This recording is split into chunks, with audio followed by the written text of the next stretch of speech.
In this video, I will explain you how you can make your I-140 package. I made my I-140 package myself. I did not hire a lawyer. The main reason was that hiring a lawyer can cost you over $10,000 and I didn't want to spend that money. Secondly, although a lawyer knows the legal process much better than I do, I realized that I know my work, my research much better than any lawyer knows and any lawyer can explain. So I decided that I should make my application myself. The I-140 application process is very simple. There are only three main documents which are required. The first one is the I-140 petition itself. The second form is Form ETA 750B. This is submitted to the United States Department of Labor, and it essentially certifies that you are eligible to work in the United States. The third and the most important document is the cover letter. The cover letter is the document through which you explain that you are eligible to be allowed permanent residency in the United States. The I-140 application package is essentially a legal document through which you are providing evidence that you meet the various criteria to be allowed permanent residency. So you have to provide the evidence for each one of the criteria that you think you qualify for. You only need to qualify for three, but you have to provide strong evidence for each of the three criteria that you think you are eligible.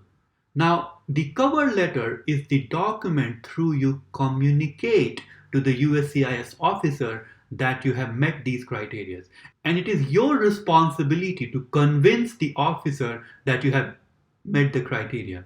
So this is the single most important document that is going to decide your application.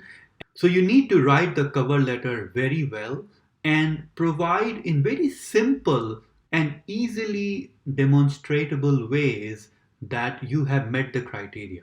You can look at my previous video where I have explained how you can meet these criteria.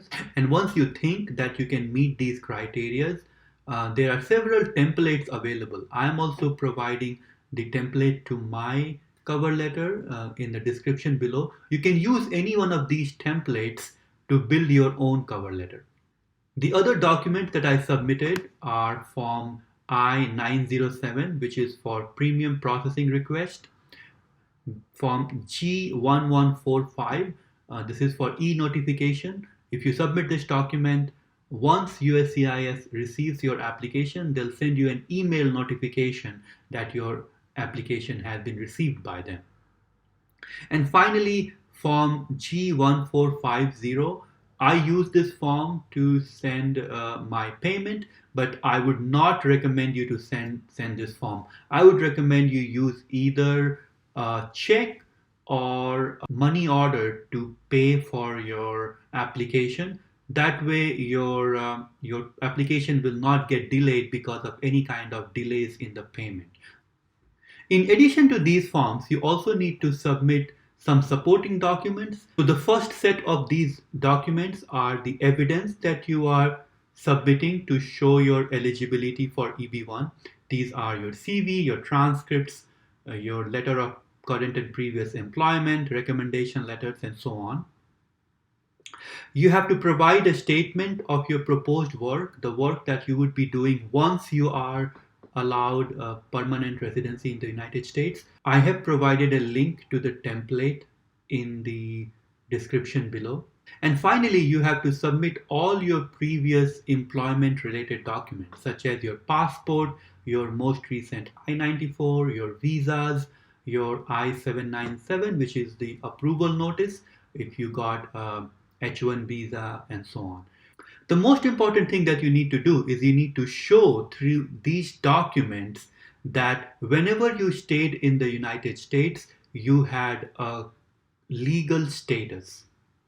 Now let's look at my cover letter. This is my cover letter. Here I first provided a table of contents where I have listed all the documents that I was going to submit.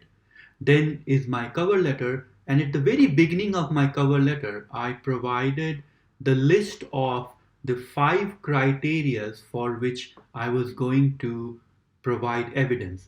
I also reminded them that I only need to show evidence for 3 of these criteria, just to make sure that I'm providing evidence for more than that, so my application is much stronger. And once I listed this, I went one by one and provided evidence for all these criteria. So, for example, you can see here I provided evidence for my original scientific contributions. I provided 4 such evidence. Then I listed all my publications, which is evidence for authorship in the field.